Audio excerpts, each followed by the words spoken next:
ते थोराताना बोलून घेऊ त्यामध्ये काय केलंय.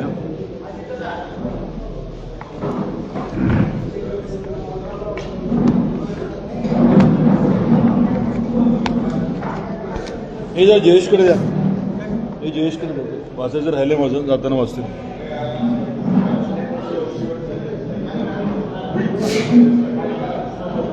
आपल्याला हे करावं लागेल, असा एखादा फोटो बिटो काढावा लागेल. काय म्हणलं? असा एखादा फोटो पण काढावा लागेल. घ्यायचं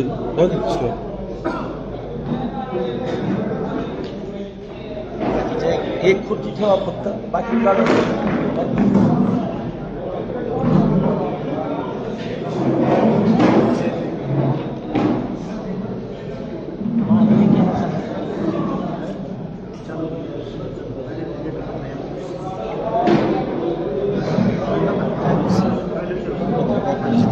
कशासाठी काही विषय बोलायचं काय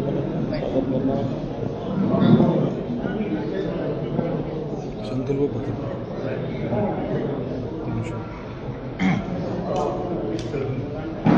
करायचं सुरू.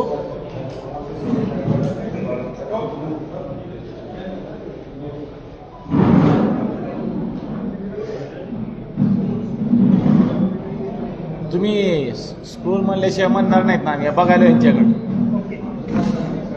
ओके, एकच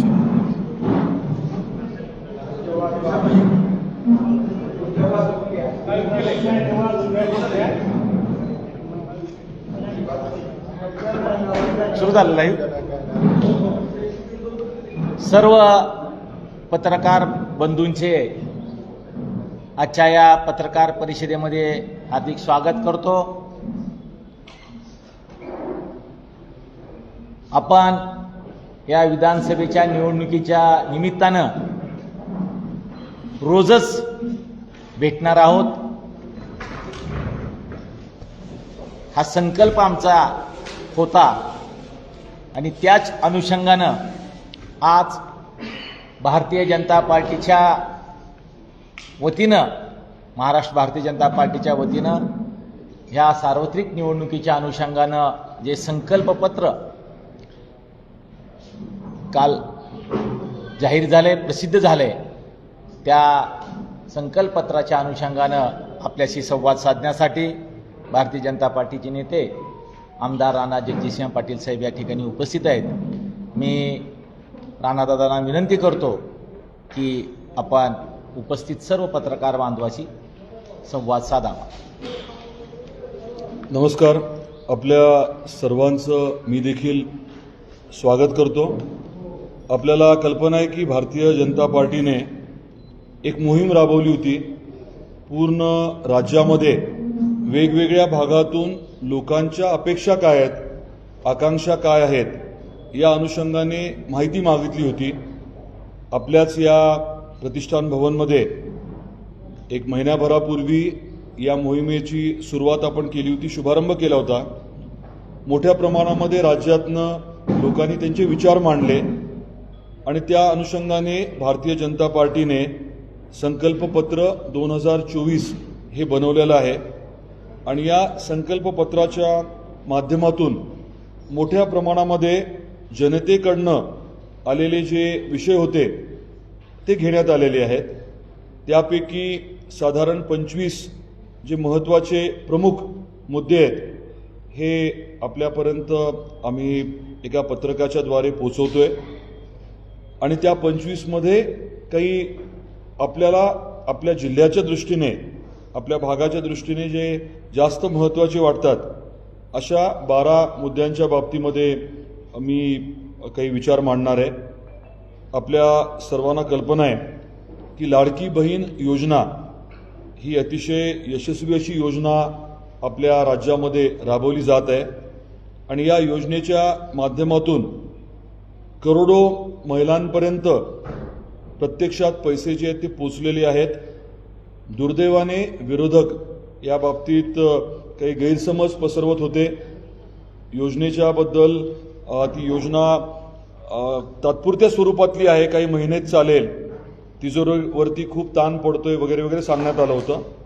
परंतु दुसरीकडे याच विरोधकांनी आम्ही निवडून आलो तर दर महिन्याला 3,000 रुपये देऊ खटाखट असं सांगितलं होतं.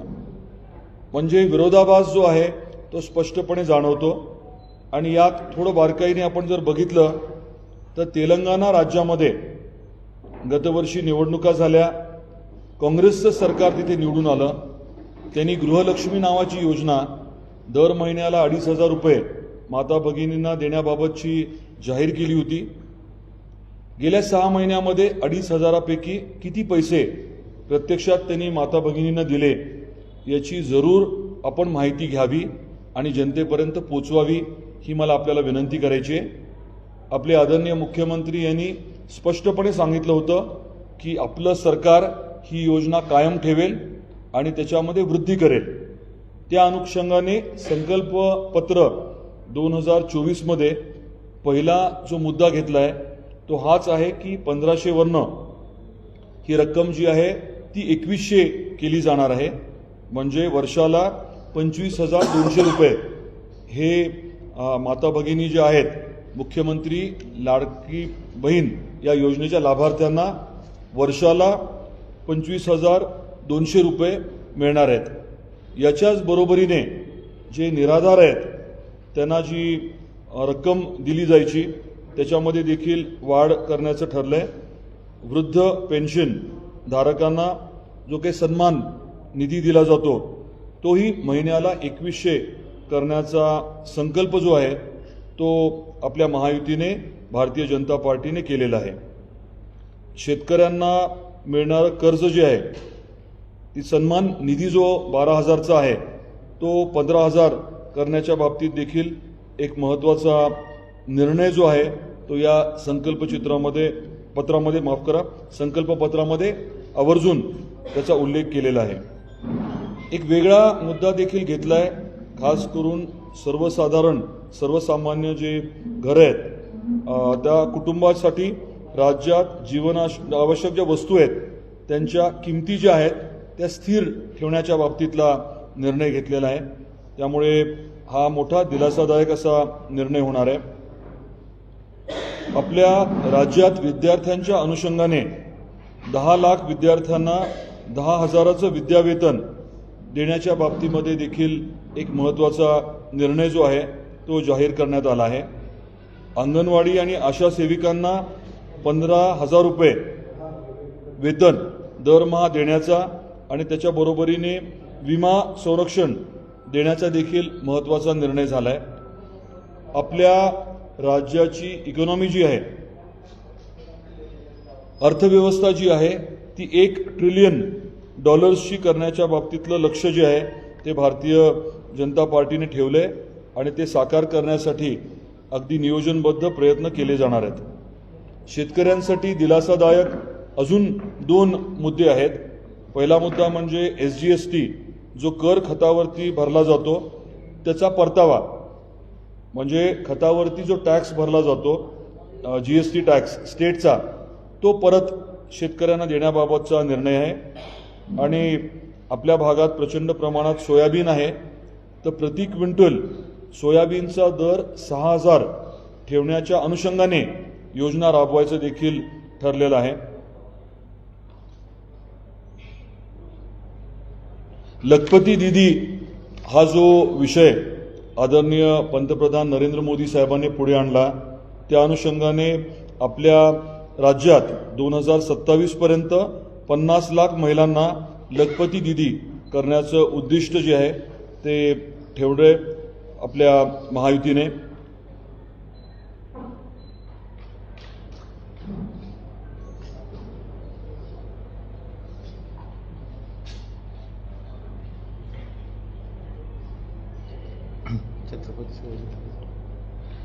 प्रत्येक जिल्ह्यामध्ये छत्रपती शिवाजी महाराज आकांक्षा केंद्र स्थापन करण्याचं ठरलंय आणि त्या माध्यमातून 10 लाख उद्योजक म्हणजे तयार करण्याचं उद्दिष्ट आहे. युवकांसाठी स्वामी विवेकानंद युवा स्वास्थ्य कार्ड आणि दरवर्षी आरोग्य तपासणी असा एक महत्त्वाचा विषय जो आहे तो घेण्यात आलेला आहे. आम्ही आपल्याला हे संकल्पपत्र देणार आहोत आणि त्या संकल्पपत्राच्या माध्यमातून सगळेच मुद्दे आपल्या समोर येतील. SC ST OBC समाजातून उद्योजक घडवण्यासाठी 15 लाखापर्यंतचं बिनव्याजी विनातारण कर्ज देण्याचं देखील ठरलेलं आहे. शेवटचा जो मुद्दा आपल्या सर्वांच्या समोर मला मांडायचा आहे तो समाजाच्या दृष्टीने खूप महत्त्वाचा ठरणार आहे. OBC SBC आणि EWS आणि VJNT विद्यार्थ्यांना शिक्षण आणि परीक्षा शुल्काची संपूर्ण प्रतिपूर्ती मिळणार आहे. हा मुद्दा जो आहे हा थोडा मी विस्तृत करणार आहे आणि आमचा प्रयत्न असा राहणार आहे की येणाऱ्या काळामध्ये जसं मुलींचं उच्च शिक्षण मोफत करण्यात आलेलं आहे तसं मुलांचं देखील आपल्या राज्यामध्ये शिक्षण जे आहे उच्च शिक्षण जे आहे ते मोफत करायचं. मुलांना जर समजा मेडिकलला इंजिनिअरिंगला प्रायव्हेट कॉलेजमध्ये ॲडमिशन मिळाली तर जसं मुलींना मोफत करण्यात आलेलं आहे त्याच पद्धतीने मुलांना देखील करायचं. हा एक अतिशय महत्त्वाचा गरजेचा निर्णय या बाबतीत आम्ही देखील पाठपुरावा करणार आहोत आणि हा विषय आम्ही मार्गी लावणार आहोत. आपले काही प्रश्न असतील तर कृपया आपण विचारावे. हे पॅम्पलेट सगळ्यांना द्या.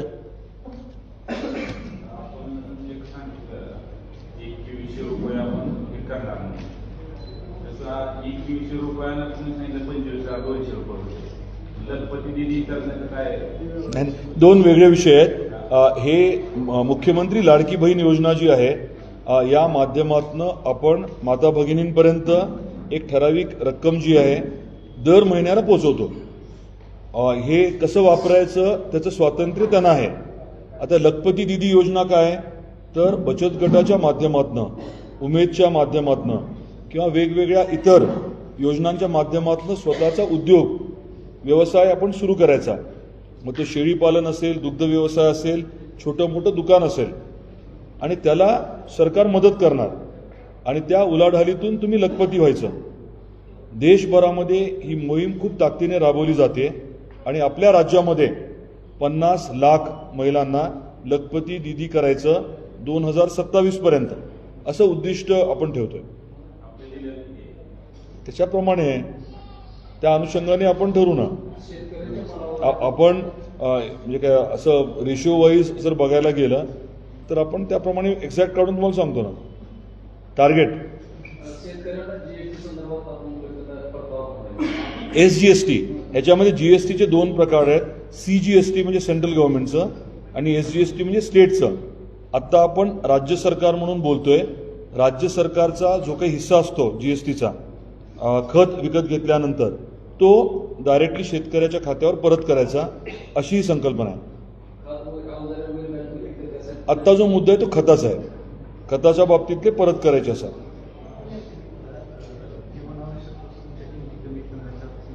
अस्थिर ठेवायच्या म्हणजे रेट जे फिक्स्ड केले जातील.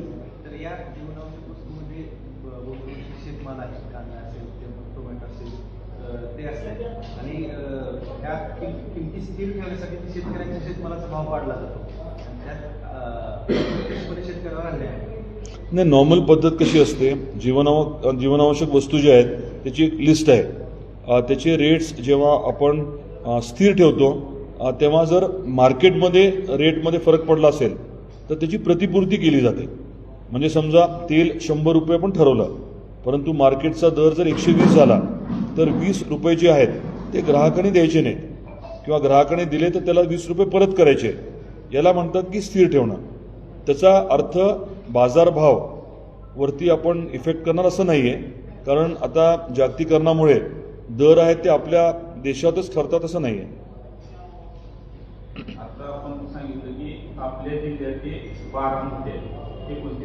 आता सांगितलेलं जे 25 नाही आपल्या 1 मिनिट हे जे संकल्पपत्र आहे हे राज्याचं आहे. त्याच्यामध्ये 100पेक्षा जास्त पॉईंट असतील आता मी आपल्याला पॅम्फलेट जे देतोय त्यात 25 पॉईंट आहेत.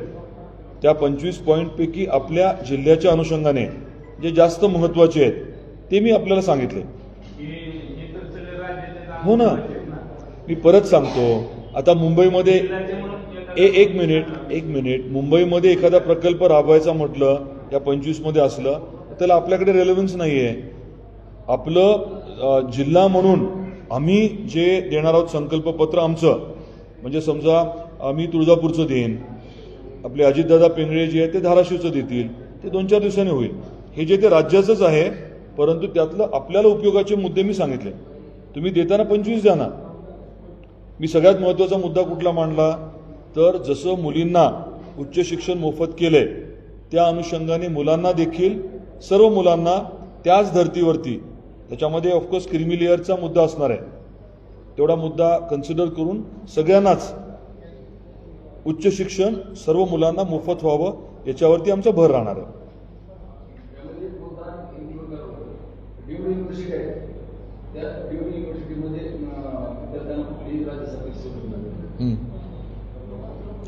त्या बाबतीमध्ये मी आता अधिकृत सांगू शकणार नाही, परंतु तुमचं म्हणणं आहे.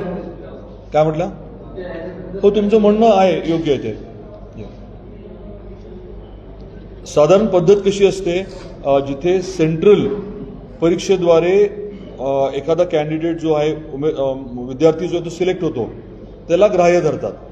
डीम्ड युनिव्हर्सिटीची अडचण काय असते की ते स्वतःचे त्यांच्या परीक्षा घेतात, एंट्रन्स एक्झाम, त्यामुळे त्याला कॉमनॅलिटी नसते. सगळ्या विद्यार्थ्यांबरोबर एकत्रित मी परीक्षा दिली आणि माझं रँकिंग आलं तर मग ते योग्य होतं. वेगवेगळ्या युनिव्हर्सिटीजच्या परीक्षा दिल्या किंवा रँकिंगमध्ये खूप मागे पुढे होतं, तरी आपण याचा विचार नक्की करू.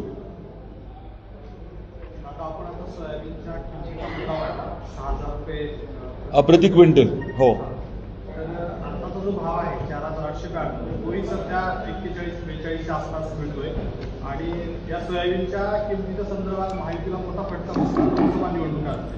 तर तुमचा काय प्लॅन आहे की 6,000 रुपये सोयाबीनला मिळतील? या प्रश्नाचं उत्तर देणं खरंच महत्त्वाचं होतं. अगदी योग्य प्रश्न आपण विचारला.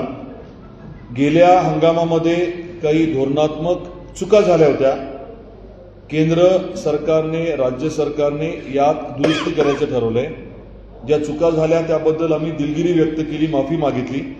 आता मुद्दा असा आहे की आपला जो आधारभूत किमतीचा विषय आहे, सोयाबीनच्या आधारभूत किंमत जी आहे ती 4,892 आहे आणि आपल्याला कल्पना आहे की 15 ऑक्टोबरला अधिकृत खरेदी सुरू झाली.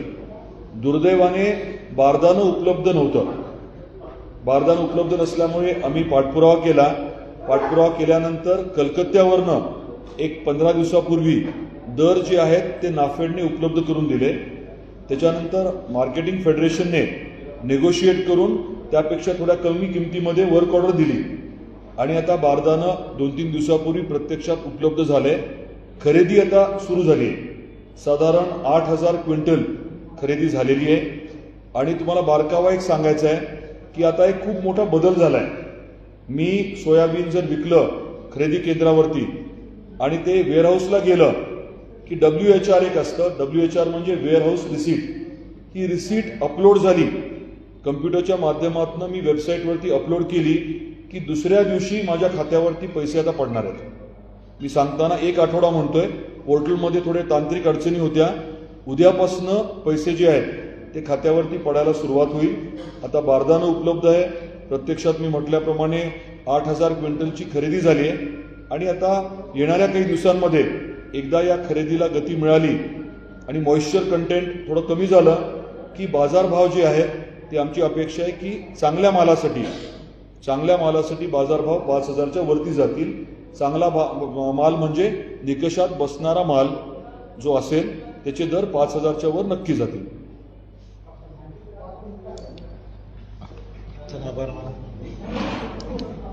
अजून काही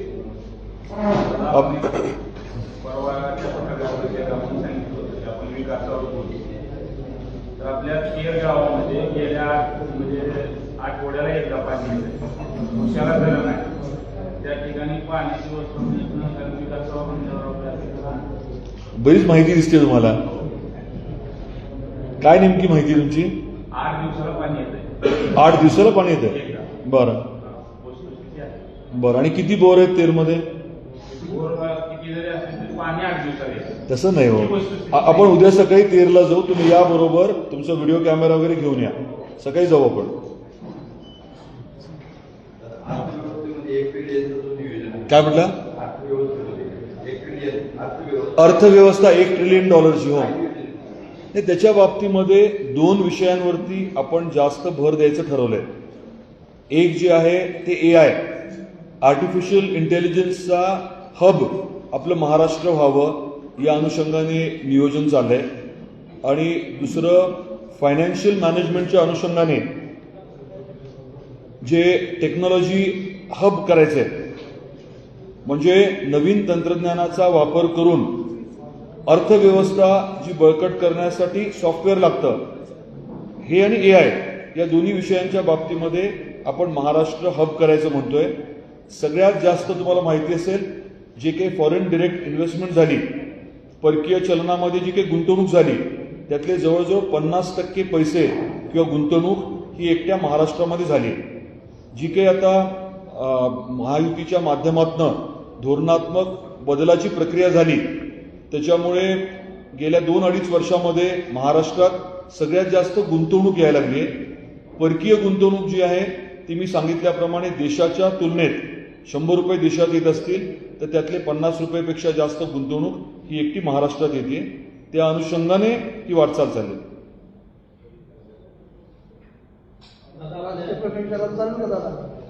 राजकीय प्रश्न हे संपले असेल तर राजकीय घेऊन त्याला काय, हे संपलं म्हणायचं का? सोनकाटे मॅडम म्हणतात की तुम्ही उमेदवार मॅनेज करून दिलेला आहे, महाविकास आघाडीचा उमेदवार मॅनेज केलेला आहे. ते सोनकाटे ताईंना माहिती असेल त्यांना विचारा, मी काय बोलणार? मी काय बोलू शकतो याशिवाय?